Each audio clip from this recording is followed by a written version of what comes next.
So here we are, Thursday night. Usually we go live on Mondays and Wednesdays, but we are squeezing this one in tonight on Aired Out with the busiest man on the planet right now, Corey Touchette, who's with us in the studio tonight.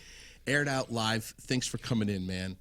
I know that you are just like insanely busy right now. There is so much going on. Year 21 of Freezing Fun for Families. 21 years. Well, first, thanks for having us. We were here almost a year ago, Yeah, right? yeah. And you guys are doing well, too, huh? Yeah, The podcast is growing. Growing, yes. Congratulations. Thank you very much. But yeah, busy, I am, but not nearly as busy as our softball committee is. Those guys, I was texting and messaging back and forth with them all day today, doing last minute, things that, they're trying to put on a great event, and I'm confident they're going to. Yeah. This thing has morphed into something that is so huge. I'll tell you what, folks, I was saying last night on the show, we have subscribers and viewers in so many different states now that are watching and are learning about Vermont. Let me tell you something right now. If you are just hearing for the first time about Freezing Fun for Families, this is a winter co-ed softball tournament that started 21 years ago and has grown into something that is its own entity. It is huge, and it's a softball tournament not only to have fun and get a little crazy and break up the monotony of winter here in the North Country, which is stupid long, but it's also serving an amazing cause. This is something that Casper set started, and it was so tiny when it first started out. 1999. And it was, I don't know how many teams were playing, but it was just a handful. Eight teams and $800 was raised. That Eight first teams and $800. Yeah. The one consistency with all of this is that it's always, every dime has always gone to a selected family and families now that are affected by some kind of misfortune, usually health related. So that's where the Freezing Fun for Families as an organization has kind of expanded from the Freezing Fun for Families that was just the softball tournament. Right. And as you well know, unlike most nonprofit organizations, we kind of started backwards, right? So Cass had this great idea to, like you said, break up the monotony of winters in Vermont, and it was to play softball in the snow. And they got the 8 teams and $800. And the first year it actually went to help lower the cost of their summer co-ed softball league. And, everyone had fun, and it took off. And the second year they did, they had 10 teams and raised $1,000, and that money went to a local family here in Vermont, Arthur Rice. And as it continued to grow, I came on in 2008. And you were probably at that banquet when Cass said, they couldn't do it anymore. Yeah. And so I was too. So I happened to, and I'll just real quick give my backstory, because like you said, you have so many followers now. People maybe don't even know why I do what I do here. Right.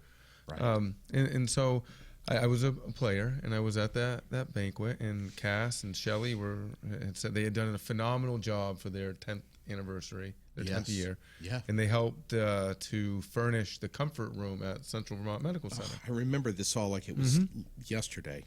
And it was too much. It was 2 people. And I actually said this at our banquet last year. We brought Cass and Shelley in and gave them a Founders Award for Freezing Fun for Families for establishing such a great, being the first brick in something that's turned into this, this huge building now. And so anyways, I'm there, and they're saying, it's just gotten to be too much. It's a lot of work, for just the 2 of us. And I said, well, this can't go anywhere, because as you know, when I was 12, my sister passed away from leukemia. Yep. And I was sitting in the Berry Elks having dinner, and I thought, if something like this had been around when my sister was ill, it would have helped my dad and my stepmom tremendously, life-changing for them. And so I wrote a letter to the local paper, just a letter to the editor, appealing to the community to encourage Cass and Shelley to not stop doing such a wonderful event. And Cass called me up and said, "Well, if you feel that strongly about it, take it over." And so I did. I asked him to stick around for a couple of years and help me with the relationships that he had already built. With the town of Barrie, a lot of the people who support logistically and still do to this day. Oh yeah. And my first task was, because my vision was a little bit larger. It was more to help Vermont families with children battling cancer. And so I spent, probably 5.5 hours on the phone with the IRS, figuring out how to become a 501c3. And then after doing that, it opened a lot of doors for us. We set a Guinness World Record in 2009. So we were growing notoriety of the event, but not necessarily the organization. And that's where over the last 5 or 6 years, we really made the push. We're known by many for the softball tournament, but not for what we do. And what we do is we provide financial support for Vermont families with children battling cancer. And from, like you said, in the early days, we'd have the softball fundraiser, pick 1 or 2 families, and then they would get all of that money. Now we have wonderful annual donors who support us throughout the year. We have the snow softball tournament. We have a golf tournament. We have partnerships with wonderful places like the National Life Foundation that help us tremendously. And we've gone from helping those 1 or 2 families to, since last year's softball tournament, since March 2nd of last year. Here we go. We've helped 11 families and given away over $35,000. So it's grown a lot. Just from that. Yeah. And we're upwards of around, what is it, $500,000? Oh, in total? In total, yeah, we've broken $500,000. We're far over that. We haven't run those numbers since the 20th, but we had a really successful year this year, and a lot of that came from events like the golf tournament and the banquet, and Sure. encouraging people to not just come play softball, but come learn about the organization. Of course. And that opened up a lot of doors. And again, I want to mention the National Life Foundation again, because they set us up with their employee match program, and they just sent us a check for just over $5,000, which a small organization like us, that's a huge gift. It's a huge gift for us. Of course it is. And we're doing all of this with still no paid employees. We have, I think I listed them all at the banquet. I think we're at 29 volunteers between the 2 committees, the 3 subcommittees, and the board of directors. That's huge, man. But it had to happen that way, right? I couldn't keep doing it all by myself, and I was fortunate that people believed in not just me, but our mission, and wanted to, philanthropy is one of 3 things, right? It's giving of your time, talent, or treasure. And we have people that do all 3, and I think we have the right mix of that. And without people's time and talent, there's no way Freezing Fund for Families would have grown as rapidly, the organization as rapidly as we have. And the benefactors of that are now, like I said, this year, 11 Vermont families that we've helped. 11 Vermont families. That's huge, man. I just... And, we talked last year, 11 sounds great, but we've been working, we have a partnership with the University of Vermont Children's Hospital, which I think is what the official name is now. And what they do is if you take Vermont and cut it in half at an angle from like the northwest corner to the southeast corner, UVM Medical Center services that left side. Yep. The southern half, down to the southeast, like Brattleboro area, all of that is serviced through CHAD, Children's Hospital at Dartmouth. And at UVM alone, at one of the 2 hospitals that service pediatric oncology in Vermont, there are 26 to 30 new cases each year. And that's not counting, I'm sure Dartmouth's workload is that much, if not larger, because the communities in their areas are larger. So here we are, we're helping 11, but we're not getting them all. And that's my end mission, is to have a program in place for every family when they need it the most. I want to talk about this blue flag here in front of you, but before I do, introduce this outstanding young man who's right next to you. This is my youngest son, Jack, and Jack's here today. When we had talked, you said, hey, you can feel free to bring a guest. Yeah. And I thought I thought of him because I really enjoy seeing young people who really see things in their entirety. Yeah. And Jack, I have 4 sons, and Jack's really been the only one that has taken just really taken to not just freezing fun for families, but giving the philosophy of others before self, and giving in that way. And so he's been helping us in whatever capacity he could since he was about 7. And so you'll see if people watching have been to the softball tournament or the golf tournament, they've seen Jack. He's up there, he's cranking lights, he's helping out, he's at the golf tournament, networking with people, talking. He's done some of his own fundraisers and he did a fundraiser last year, and it wasn't even for freezing fun for families. He helped the I think it's Imagination Station, which is a center for autistic children here in Barrie. So he went above and beyond on his own without anything from me, and I thought he'd be a great person to kind of come and maybe encourage others to maybe do the same, or that there are young people out there doing great things in our communities. Jack, have you had a chance to meet some of the families that are going to be benefiting from this year? Well, I have not this year so far, but I may. Okay. What does it feel like for you? How old are you now? 13. You're 13, and you go to Barrie City Yes. Elementary? Middle. Middle.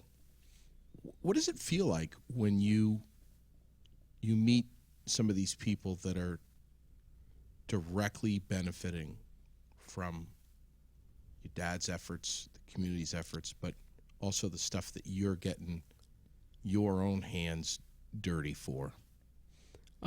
Well, to me, it's just knowing that it's for a good cause. So I go there, and it's not, to me, getting my hands dirty. It's more of helping people who need it the most. Yeah. And that, to me, is just like what every human being should do. Yeah. Do you hope maybe someday that Dad might be kind of passing you the baton a little bit? You might be sitting in that chair Hopefully. with me when you're 30-something years old, driving the bus, maybe? Yeah, definitely. Yeah. Now, are your brothers older than you? Or younger? Yeah. My oldest brother is Riley, and he's 20. Okay. And then Ethan is the second oldest, and he's 16. And Noah, the one that's second youngest, is 15. Okay. Wow. You got your hands full, brother, man. They're all good boys, though. Damn. I'm very fortunate. Now, of course, if this event, by the way, is starting, it's this weekend. It starts tomorrow night. Starts tomorrow. 7:00. So this time tomorrow night, that Barrytown rec fields are going to be buzzing.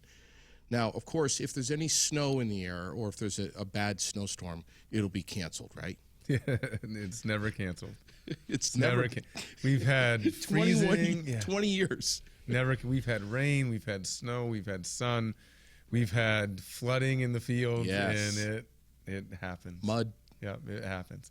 And I have to really say thank you to the town of Barrie. Yeah. Because over the 21 years that we've partnered with them, they've really just kind of given us the green light and said, do it. It's for a great cause. You've helped so many people, and we'll fix the fields in the spring. We'll throw seed down. And, early on, the first 10 years or so, it was kind of back and forth, and they were like, well, don't use this spot, don't use that spot, and Yeah. and now they said just make it happen, and Just do it. They do, and we're again fortunate for that. Here's a great community, a great town who doesn't have to do any of this. They don't gain anything from it. There's no tax dollars that come in. But they do it so that we can help Yeah. others. The fields, how many fields total? So we can have up to 7. Okay. This year we're going to run with 5 fields. These fields are now sponsored. They are. That's cool as hell. That's new this year. And the idea came, so there's a decline in softball overall. If you look at the local leagues, when I played, one of the leagues I played in, we had 12, 15 teams.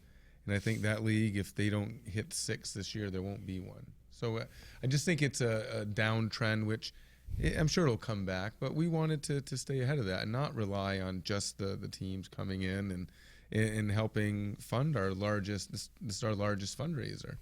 So the committee and the board of directors and I, we met and we did some brainstorming and came up with some really great ideas of new ways to encourage people to support the cause that maybe wouldn't be playing otherwise. And one of them was field sponsorship. So we have 5 named fields this year, rather than, JD, you're playing on field 1 at 7 p.m. on Friday.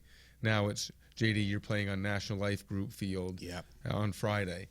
And we have 13-foot banners that say this field is sponsored by X company that's going to go in front. So like picture walking into on a smaller scale, but walking into a ballpark. You know where you are. Sure. And that was a great idea, and we hope to get 2 or 3, and we ended up with all 5 this year. Do you have it memorized? I do. Who's got the team? Yeah. Go ahead. So National Life, and mind you, these were it was $1,500 to sponsor a field, and where we came up with that is I met with a couple businesses at the tournament last year, and they're the ones that said, I'd give you like $2,000 to put my name on a field. And I said, really? So I ran it by the board, and so anyway, so the National Life Group has a field. Lamson's Property Services has a field. Pike Industries has a field. Meckelson's RV has a field, and then Frank FM has a field. That's so cool, Yeah. man. That's so awesome. What did you say, Lamson's? I'm writing this down. Yeah, Lamson's, LAMSON, Property Services. Property Services. Let's talk about your board of directors and how incredible they are, and the people. How many members are we talking about? So we have currently we have 8 board members. We do have a vacant seat, but we're kind of reserving that. We'd like to get an attorney on the board, just to help us. Not that we haven't had a need, but it'd be nice to just have some, some guidance. So we have 1 vacancy, but 8 board members, and they're all so talented and in so many different ways that we've actually broke them into subcommittees so that they can focus on more finite tasks. Like we have a finance committee who monitor. I got a call on Thursday, and they said, hey, the market's down. If we have extra money to dump into our counter jury fund, now's the time to do it. So they're constantly monitoring these things that make us better. We have an advancement committee, and what they do is really log data from donors and partners and businesses, so we can then reach out to them. So like every person who makes a contribution now gets a thank you letter, and they log all of that, push those out. Twice a week we have someone that goes in and does that. We have a programs committee, and what they do is, and the chair or co-chair of that is Julia Connor, and she sits on our board. She's a pediatric oncology social worker for Vermont Children's Hospital. So she meets with these families from the time they're diagnosed until they're cured or until the end of their journey. And so she advises us what the next program should be. And then we as a board and the committees figure out how we're going to fund it. And then we have a marketing and fundraising committee, which I sit on, as well as Sarah Child, and we try to just be better about our communications, be better about coming up with ideas like this to continue to raise funds for the organization, but also spread the message of who we are and what we do and what impact your dollar has on Vermont families. Tell me about the award. The Board of Directors Award. Yeah. So this is our third program, which I get really excited anytime we can launch a new program, because it tells me that I'm doing my job, and my job is to provide financial support. Our mission is to alleviate stress and financial hardship for Vermont families battling childhood cancer. Say that one more time. To alleviate stress and financial hardship for Vermont families battling childhood cancer. Yeah. That's our mission statement. And the more programs we can offer, the more of that stress and financial hardship we can alleviate. And so the Board of Directors Award was established this year. And what it is we have an overwhelming amount of nominations for our snow softball beneficiary program, right? Which that's the recipients of the majority of these funds from this weekend. And we give those two families, $10,000. And but there's two families, right? Our mission is to alleviate all the stress, all the hardship. So this year we had 10 nominees from the community, from UVM Children's Hospital, from all over. And our softball committee has to narrow it down to 2, right? Yeah, and every person that's nominated is more than deserving. We just don't have $100,000 to hand out. Sure. Right? And so that left 8 families that, and not that they haven't received anything. Many of them were recipients of our Connor Jury Fund. Right. When they were first diagnosed, but that's a $250 stipend to get them through like that initial shock. Yes. Right. Right. And I talked to the board, and we had like I said, we had a really successful year this year, and we proposed a program that of the families nominated for the softball beneficiary program but not selected, the board then reviews those nominees and selects an additional family to receive a stipend of $2,500. So it's not quite a $10,000 impact, but it's also not a $250 impact. Sure, It's sure. somewhere in the middle. And, if we can grow that fund to offer more, then we're going to. But right now we're starting with that. We feel that's what we can afford to give out, what we can focus on sustaining, and sustainability is a big key going forward for the organization. What it is, we're going to talk about that in a second, but what's your goal for this Board of Directors Award? So ideally with our invest, so if we mirror the Connor Jury Fund investments, that spins off about 6% annually. So we want to get that $2,500 every year. We'd like to be, 70 to 80,000 in that fund. Yeah. And then what that does though is once we hit that mark, if we never raise another dollar for the Directors Award, it's always going to spin off that $2,500 to give away. You're leaving a legacy here, man. Sustainability is something that seems to be always crawling around in the back of your head. How can we make this? How can we ensure that there's enough momentum that we can ever so gently, in some areas, ease up our grip on the wheel and let this thing kind of drive itself? Mm-hmm. And you're doing that, man. Mm-hmm. That's my vision. When I'm done with freezing fund for families and whoever else comes in, they may have something, but I'm going to leave them something to build on.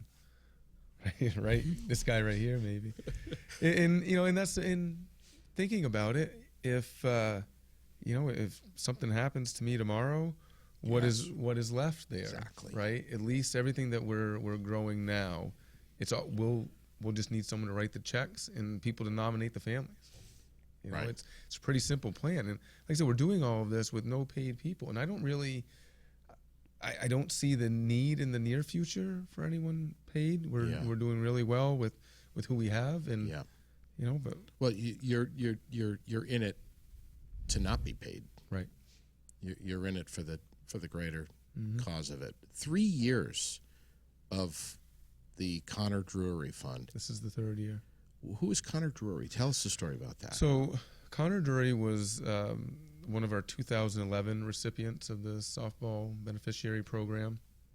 And unfortunately, so Connor had gone into remission, was getting better, and unfortunately his cancer came back. And I think it was 2014. Don't How quote old me was on he? that. I want to say About? he was maybe 9 or 10 when we helped them, Okay. and then a young teenager when he lost his fight. Yeah. And so after Connor's passing, his family still came and supported the organization, supported Freezing Fund for Families. We saw them, and it started with them putting a team in afterwards, and coming to the banquet and just coming as a family, right? And really, I don't know if it was in remembrance or all of that or what have you. And so as we were looking to launch our first program, right? Not the softball beneficiary, but our first actual program. We had talked to it was Adam Fortune at the time. He was Julia's predecessor, so the pediatric oncology social. We've always had, since I've had a board of directors, we've always had the pediatric oncology social worker on the board, and that's just so they can advise us. Yeah, right. And so I asked Adam. I said, "So what is the biggest need? What can we do right now if we're going to launch something new? What is it?"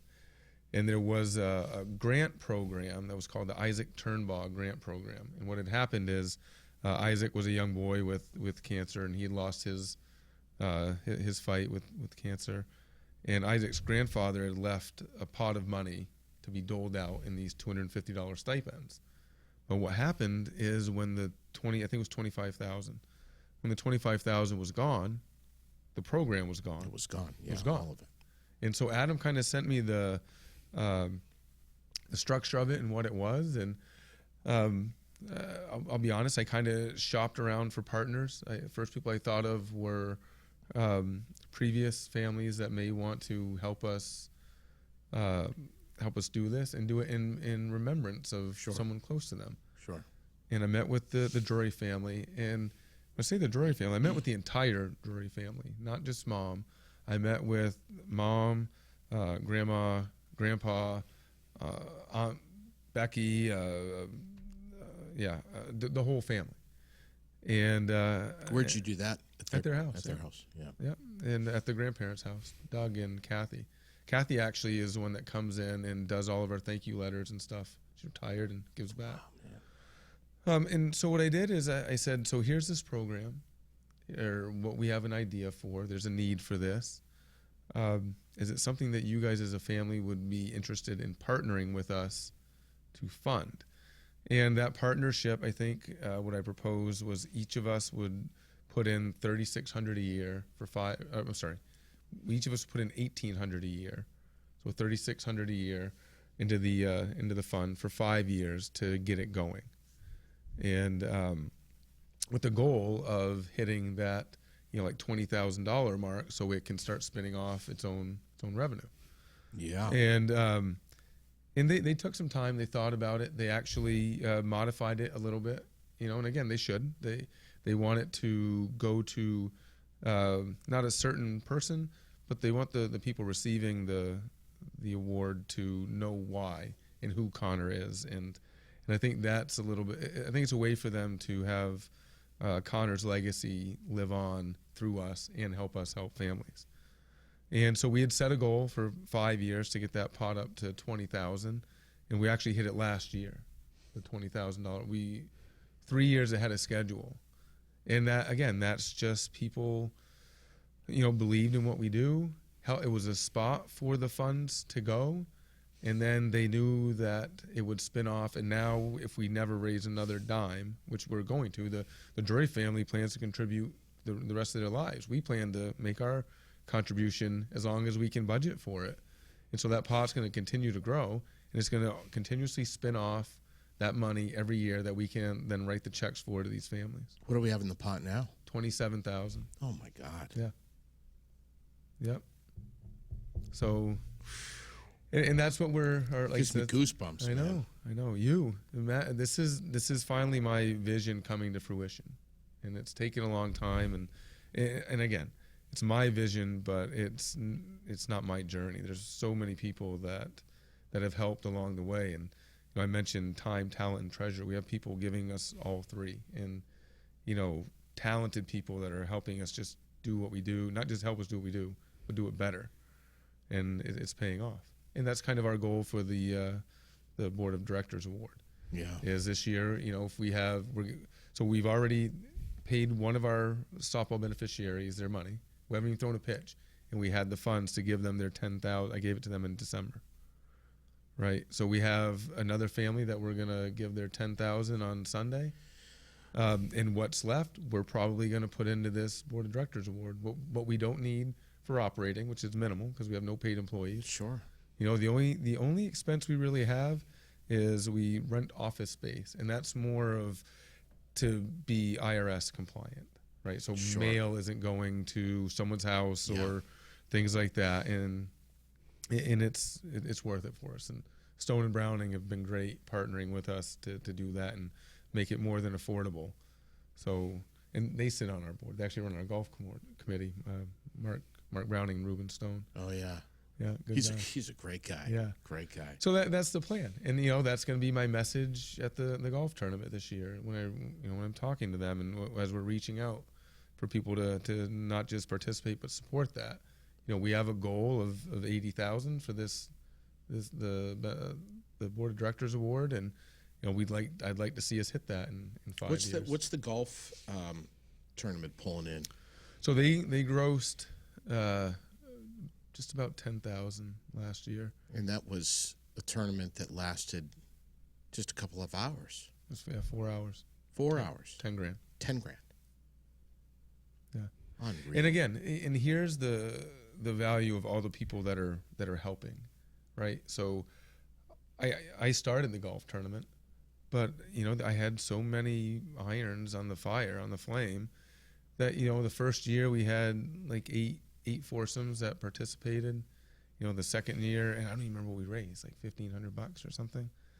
And the second year we had six foursomes, and raised maybe a little bit more, but not much. And I talked to Mark and Ruben about, because they're big golf guys. They know they network. The golfing is their network. They just got back from South Carolina on a golf excursion, and I talked to them if they had the time to manage this, if they wanted to do it, and they talked it over and said, sure, absolutely. And last year was their second year. So the first year, they made it their goal to just fill it, right? They didn't set a dollar goal. Let's just get all 72 players in and really start growing the event. And give them a great time. Yeah, and give them a great time. And then this year, they set a goal of not only the 72 players, but $10,000. And they came in either just under or just over, but it was right around that $10,000 mark. You get to play golf, have some fun, and enjoy a meal. Mm-hmm. Absolutely. Wow, man. Yep. So when is that? When is that tournament? So historically it's been in September, so it's nice fall golf, and it's at the Country Club of Vermont. So it's a beautiful course with breathtaking views, and they make it fun. I was telling you off air there that this year they brought in one of the long drive guys that you see on TV. Yeah, tell me about that. So these guys. I'm not a golfer, so I'm intrigued. It's a professional circuit. These guys get paid to go out and just mash golf balls 500 yards. So a phenomenal golfer will hit a ball 300 yards off the tee. And these guys are up there hitting at 475, 500. And so they got a guy in there. He went up, he put on a show, and he hit some absolute nukes. Like, they just took off. I'm not kidding you. And he helped us raise, I think, probably another $2,000 or $3,000. And he was great. He let the participants swing the long drive clubs, then get up there and try it, see how it goes. And again, it was just. Did you try? I worked I worked that hole, so I probably hit 100 of them. But it How'd was you fun. do? How well did you do? I hit some of them good. Tires you out though. Yeah, And he's I funny. bet. This guy, he was hilarious. He shows up in purple unicorn pants. It's big fluffy hair. Like you wouldn't have thought that, he was a long drive guy. That's and, then, awesome. and then he gets up there and he hit. So Judy Emmons, she's secretary of our board of directors, and she was sitting there with me, and he hit him so far. She's like, I lost it. Like she just couldn't see it anymore. Like he hit him so far. That's awesome. Yeah. So he was great, and he says, I said, what's the trick to this? He said, dude, I'm a hockey guy. He said, when you get to here, just swing down hard. Yeah. So we're going to talk about more information about this weekend, what to expect this weekend. And Jack, I'm assuming that you've got the weather forecast at the tip of your fingers there. So we're going to come to you in a minute on the weather forecast this weekend. But tell me about these blue flags. So again, we were thinking of creative ways to encourage teams, not just to have fun and play softball, but really support the organization and the mission, and not just the 2 families they see, but the other 7 families that we help throughout the year that maybe they don't see. And so we again, brainstorming, thinking about ways to do it, and we come up with the idea of we call them run flags, right? So it pertains to the game. It could be a game changer, and it encourages teams. Yeah, I want to talk about the game changer, but go ahead. And it encourages teams to fundraise. So for every $1,000 that a team raises, so the entry fee is $300, right? So we want to encourage teams to fundraise on their own. How many members per team? It depends on the team, anywhere from 10 to 20. And so to incentivize that, we have these run flags. So for every $1,000 that a team raises, they get a flag good for 1 free run to be used at their discretion. Whenever they can only use it once, but whenever they need it most. So picture this scenario. Excuse me. Championship game, bottom of the 6th inning, tie game, 2 outs. Excuse me. Team pulls out a run flag, we win. Ouch. Right? Or I gotta now, what if what if the other team's gonna get? What if they've got 2 flags? Can they just they can play as many of them as they want. as they want? So we were hoping to get 2 or 3 teams involved. We actually have 6 teams that are going to be receiving at least 1 flag, and those 6 teams raised over $10,000. Wow, that is so cool. Yeah, it's really cool. And this is the first year we're doing this. First year, and so they're going to come. I have flag poles for them, and the team should carry them with pride throughout the weekend. And because every team had the opportunity to get one of these, but it was just those 6 that chose to do so. That's a cool idea. Who was the brainchild of that? I think it was a collective. So we sat with the softball committee and we threw out just random ideas. Yeah. And this was one that kind of stuck with everyone. So it's pretty sweet. Guinness Book ever? Do they ever contact you? Do they ever say, "Hey, how are things going? How much are you growing? We'd love to come back this year and take some pictures." And are there any other areas in the world that are coming after us? Not yet, and I haven't heard anything from Guinness since we did that in 2009. 2009. Yeah. And what again, I would do it again if someone ever broke the record, but it's a lot of work. Ton of work, and it's not easy communicating with them. Sure. When they're in England.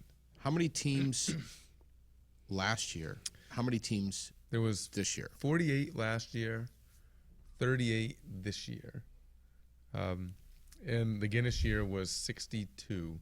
And the Guinness year was kind of unique too. So we have people who might play on 2 or 3 teams throughout the weekend, and with Guinness you had to roster just one team to make it an official team, things like that. Yeah. So that and I think we peaked at 76, and we will never do that again unless we have to do it again this year because it's too much work. We've actually put a cap on the tournament to make it enjoyable, not just for A cap of how many? We set it at 60. Yeah.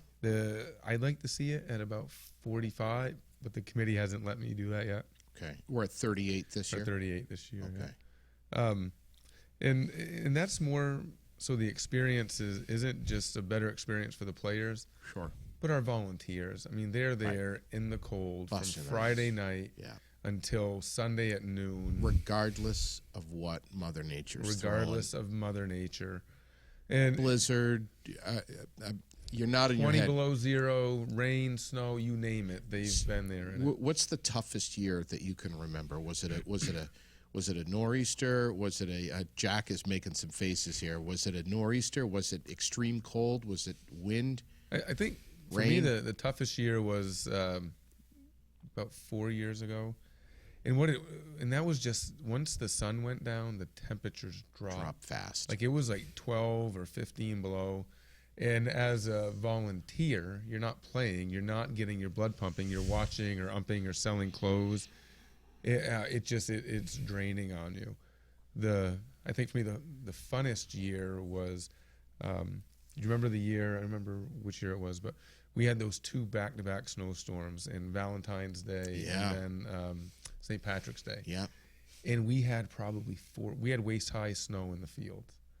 And that was just fun because people Yeah. are wading through it. The balls are getting lost. People are digging for them. Oh, You know, and God. and players are using that to their advantage, right? So some players are pretending to dig, and then the guy takes off to the next base, and they have the ball the whole time. They come up throwing and throw them out.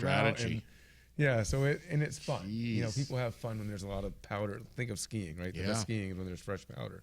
Same thing with snow softball. Wow.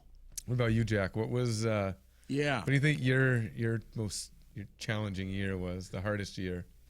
Well, I think it was a couple years ago, 2 maybe, and it was just after it got dark, it got to like below 0, and then wind chill came, and it was really cold. Oh, yeah. And the wind freaking whips up there all Yeah. the time. Oh, in the summer, the In wind the blows summer. up there. Oh, It's yes. always. But we're at we're kind of at the height of the land. It's a great view from up there. You can see Yes. the matching peaks across the valley there. Yeah. But you're up there. But look at all of the volunteers that go up there with warming tents, heaters, hot food. No matter what's going on, we can rely on that every single year. And it's not an easy task. Can we shout out to Yeah, who's dropping those that- tents yeah. and everybody? Yeah, so the Vermont National Guard actually Yeah. brings the tents. Blue Flame Gas gives us the heat. We'd had Gus's Catering up there for the last 10 years, but his truck is no longer functional. So this year, Cornerstone's going to be up there feeding the people. I said Pike gives us all the light so we can have the games go into the nights and get things done. And then even more than that, the softball committee members, again, they're there from, 7 o'clock Friday night until Sunday, no matter the weather, selling clothes, going to fields, setting up fields, monitoring teams, umping games, moving lights, cranking, like just the whole Nonstop. gamut. Yeah, the whole logistics of it, nonstop. And, that committee it's funny. We have 2 new members of that committee this year. And I'd be interested to see what their take on the weekend. They haven't Yeah. been through a weekend. Right. Or You're tired, man. Do you take a week off when this is over? Monday just to finish cleaning up. I'll be in Philly on Tuesday. Ooh. Yeah. Ouch. So your day job. Where do you work? What do you do? I work in development at Norwich University. At Norwich. Yeah. So I travel around the Midwest and some of New England and garner support for the university. You're going to be exhausted, brother. You're going to look a little ragged on Tuesday. I'll probably have some sunburn and chapped lips. Yeah, that's for right, sure. right. That's for sure.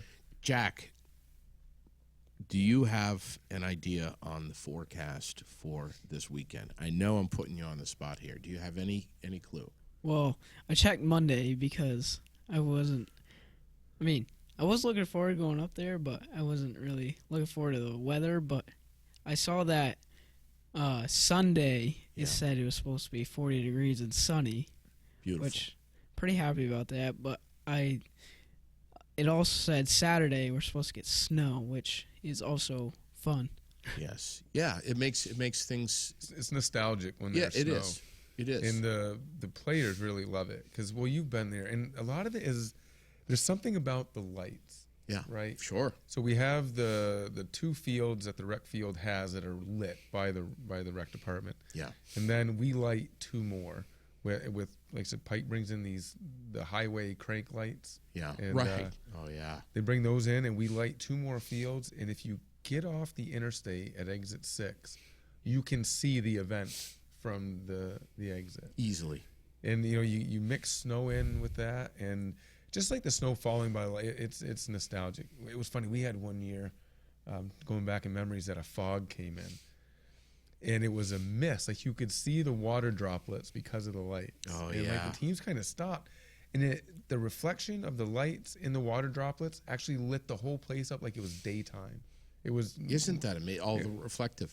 It was one of the craziest things I've ever seen. It could have been noon. Now, if we had tell me about some of the badass storms that have blown through there. I'm guessing.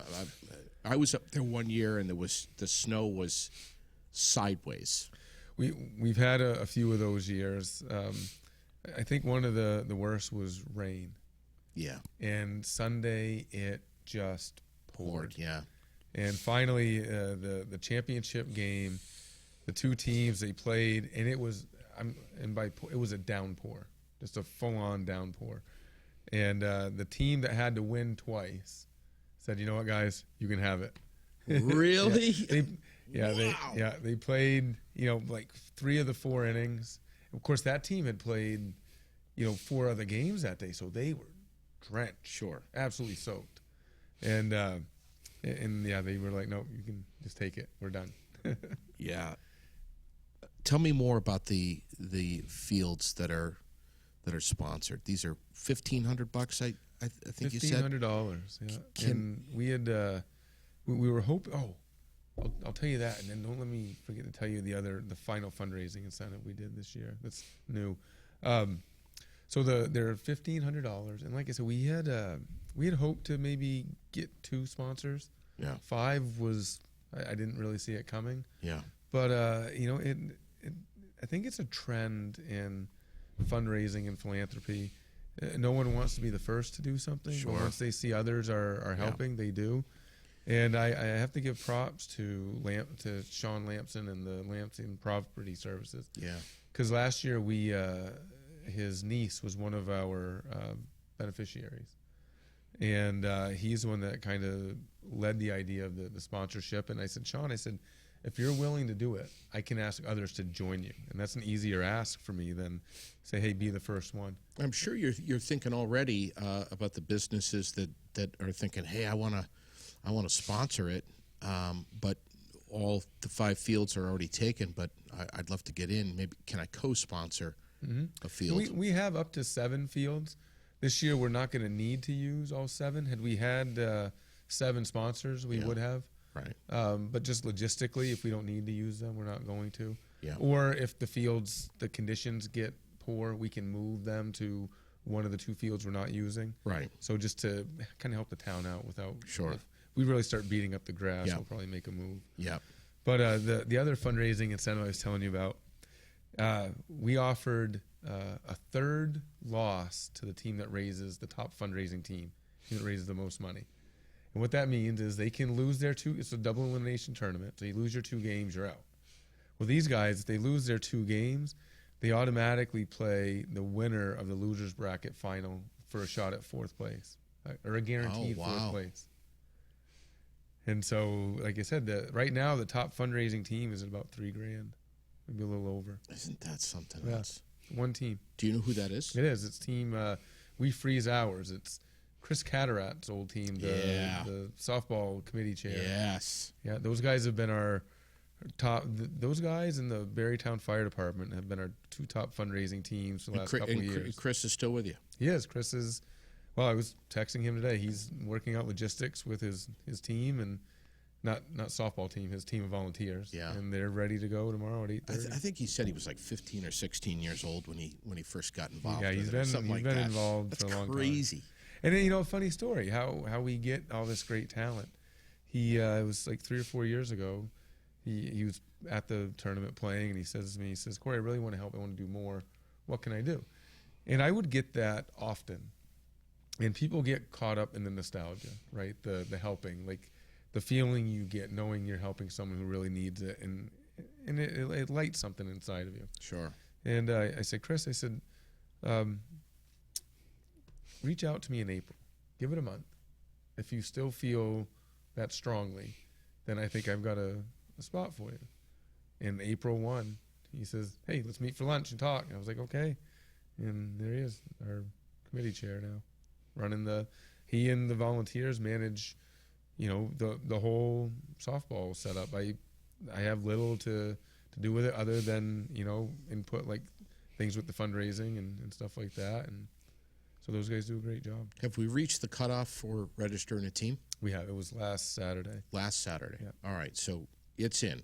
But that doesn't 38 mean, teams. Yeah, but that doesn't. You can give at any time.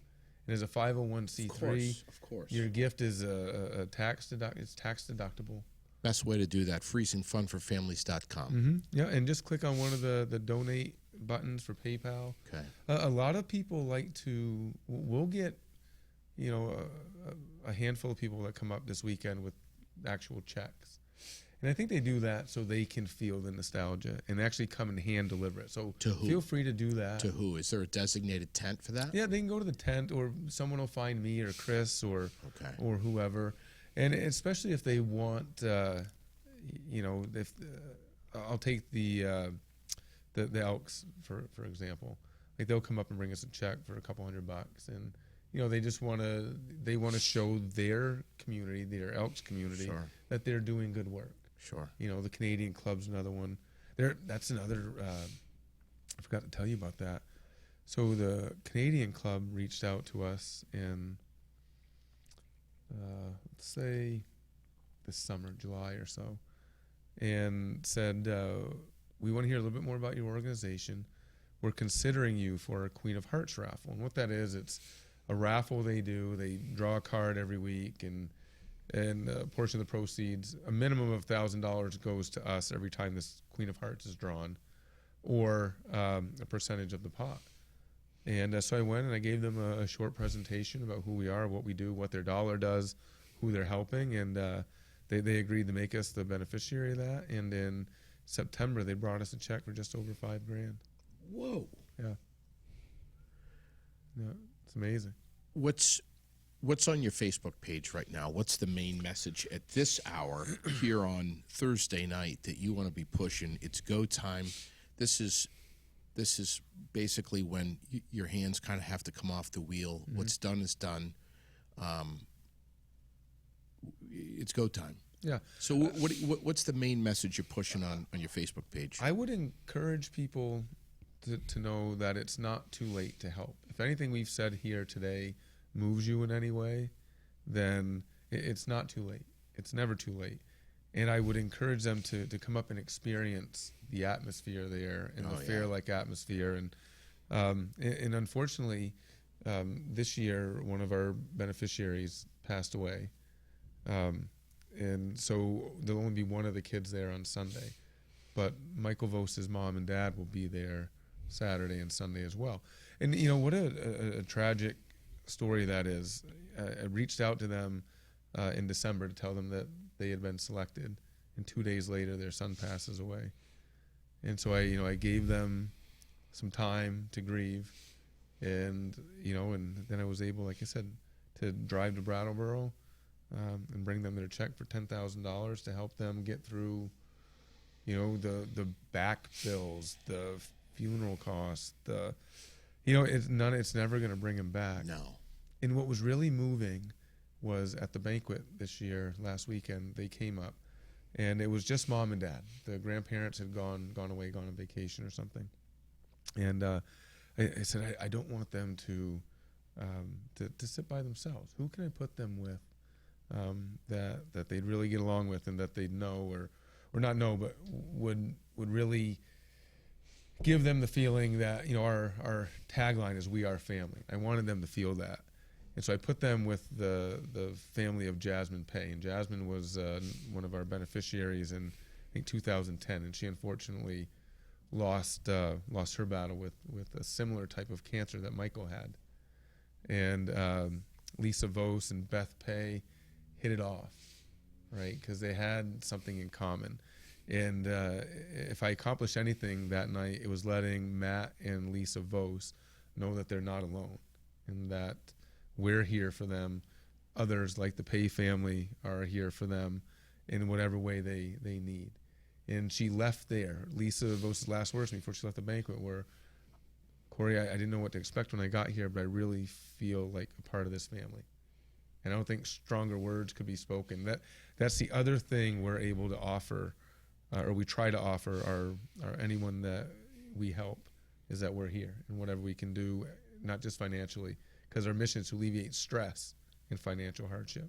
If we can help with that too, we're happy to. So come up, check it out, donate. If you have any questions, call me, email me.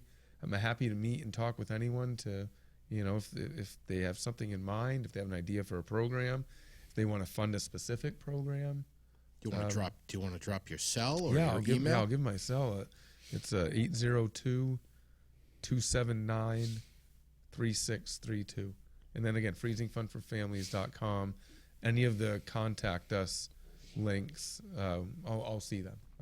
I see all of the communications, whether they're meant for me or not. You get teams, you get players, you get spectators from all over the place, region wide. You get people coming in from Maine, all over New England.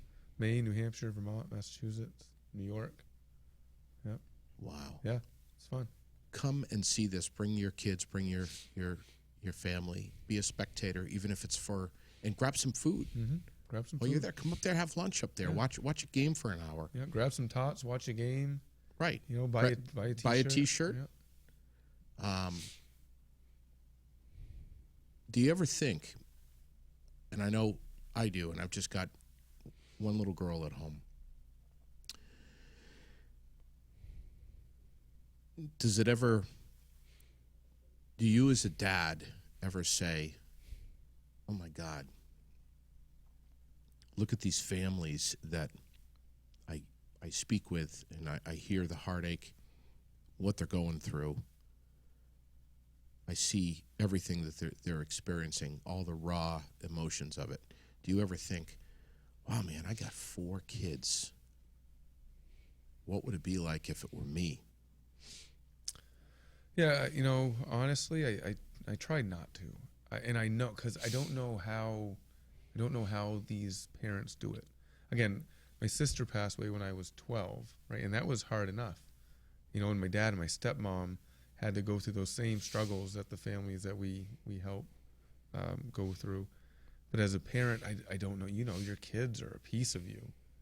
I couldn't fathom the idea, but if I had to, it maybe would offer me a slight bit of comfort knowing that there's organizations like us that not only help financially but also care. Yeah. And you'd come away with friendships and relationships that would carry far beyond the dollar. Absolutely. You're doing unbelievable work. Your whole committee, your board, your teams, the volunteers, the businesses in this community. Man, you talk about being proud to live in the Green Mountain State. We're doing things that other states just aren't doing. No, we're fortunate. Vermont is. I've said this for years now. Vermont is a community. There's state pride. Texas has state pride, Of course. but Vermont is so small. I really feel like they're kind of their own community, and they really look after each other. And I'm happy to be a part of that. Anything else you can think of before we close out? Just come up, check it out, and please, if there's any questions, ask. Because I'm more than willing to share where we're headed, what our direction is, and how we can help to offer more programs and touch more lives. What's your email? It's ctouchette@freezingfunforfamilies.com. TOUCHETT. Nope, just T. Just a T. Yep. At freezingfunforfamilies.com. .com. Yeah. And again, it's all on the It's website. right there. Yeah. And the stories, the faces of the beneficiaries, that's all on the website. It is. Yep. Each family from the softball beneficiary program, what their case is. We also try to help grow awareness. Yeah. And what these families go through. And when I was younger, cancer was like a broad brush, like a roller, right? You had cancer. Of course. Now there's so many different finite types that are so different, and different treatments and different types, and Yep. and we try to grow that awareness. If you look at our past beneficiaries page, you'll see, I don't know, 15, 20 different forms of childhood cancer. Yeah. And that's just in Vermont, not even New England. You have the attention of our entire state and far beyond our borders for this weekend. 7 o'clock start time tomorrow night, Berrytown Fields. What time are we going to pull the plug on the lights? We hope to wrap up about 9:30. Okay. And then Saturday? Start at 9 a.m. on Saturday. Okay. Hope again to wrap up around 9:30. Okay. And then Sunday we start at 9, and we plan to be done by noon. With the championship. With a champion, yeah. And then some closing ceremonies? So what we do, I got to, real quick, if we have a second. Yeah. We've kind of changed that structure. We'll still have a closing ceremony for the families. Yeah. But we've really moved, we've had a lot of success. We do a home run derby at 11:30 to 1 now on Saturday afternoon. All of the teams are still there. People are encouraged to participate, but it gives us a chance to recognize people like our top fundraising teams in front of their peers, not when there's only 5 or 6 teams on Sunday, right? We're able to do that and introduce the families to more people. Yeah, that's cool. Yeah, and so that's from 11:30 to 1. If you don't want to participate in it, come up, watch. That's a great time to hear more about the organization. Grab I don't know what cornerstone, a burger and some tots. Yeah. Watch some guys mash home runs for 90 minutes, and and then be on your way, or stay and watch more games. But it's a way for us to get all of the teams together to really hear what we're doing and what their dollars are doing. Sure. Rather than the 5 or 6 that are left on Sunday. Brother, I got 3 bones that are coming out of my wrist tomorrow morning. Yeah. With surgery that I'm not looking forward to. But if there is any possible way that I am with it enough that I can get up there, I'm gonna be there at some point this weekend. I'm gonna try like hell. I might be a little doped out on something, but maybe Sherilyn will throw my ass in the car and drive me up there. Well, rest up. We know you'll be there in spirit, if nothing else. Yeah, man. And God, I just a lot of I'm so proud of growth from when we first started. Our relationship first started. Man, absolutely. Leaps and How bounds. many years? I mean, you were on the air with me on Froggy for so many years talking about this. 2008. You were you were there. Oh, then, right? God, yeah. Yeah. Oh, so yeah. 12 years. 12 years, and this is your second on Aired Out. Yep. So cool, man. Yeah. I'm so proud to know you, and it's just amazing what you're doing is absolutely phenomenal. And like I said, it takes a village. So thank you for your kind words, but Yeah, it does take a lot of people, man. without all of the help of all of our volunteers and our board, and I couldn't have done it on my own. There's no Yeah. way. Yeah. So it's not me. It's and I mean, Jack, since he was 7, helping out. Yeah, that's so cool. Good for you, Jack. Thank you. Keep going, man. Hang on tight, because it's a ride. We appreciate everything you do. Does your dad give you a little extra bonus or something at the end of the weekend? Maybe He gets paid the same as everyone else does. maybe dinner out somewhere or I mean, a little Xbox. just being up there, just being up there is enough for me. So Wow, what an answer out of a 13-year-old mouth, man. That's cool. Growing good people over here. In Vermont. Yeah, man, absolutely. Thank you guys so much for coming in. Good luck with everything. Doesn't matter what Mother Nature's got in store for us. It's a go.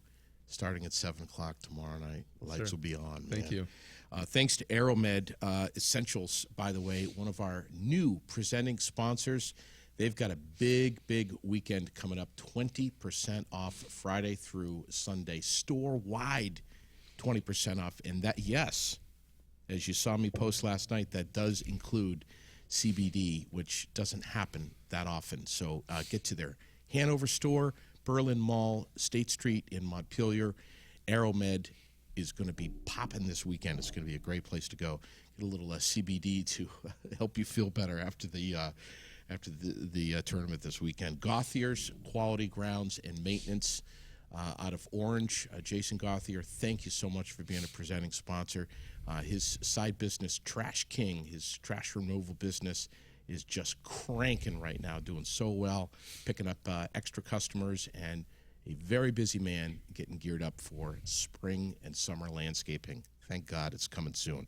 Wright Electric and Project Independence on Main Street in Barrie. Thank you ever so much for being a sponsor and supporting Aired Out. Thanks for being a subscriber, too. Make sure to comment, like, share. Need more comments, so we'd love to see what you have to say about tonight's show right here on the page. Take good care of one another. I'm going to be taking a break from Aired Out next week. I'll be recovering from surgery tomorrow, but I look forward to chatting with you soon. And have a great night. Thank you so much.